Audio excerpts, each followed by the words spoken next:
Hello students. In this video, we're going to explore a super cool shape called a trapezium. A trapezium is a 2D shape that has 4 sides, 4 vertices, and 4 angles, which makes it part of the quadrilateral family. Also, in a trapezium, one pair of opposite sides is parallel. So, it's like having 2 sides that run perfectly in line with each other.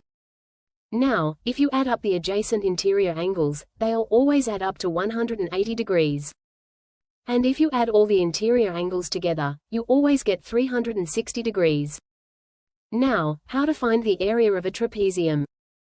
The formula for the area of a trapezium is 1 by 2 into a plus b into h. Here, a and b are the lengths of the parallel sides, or bases, and h is the height, the distance between those parallel sides. Let's say we've got an isosceles trapezium with bases of 10 units and 26 units. After calculating, we find the area is 270 square units. Now for a question to test your skills. What's the sum of all the interior angles in a trapezium?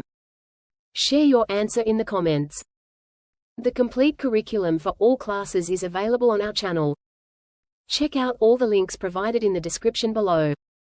Please make sure to like, share, and comment for more such videos.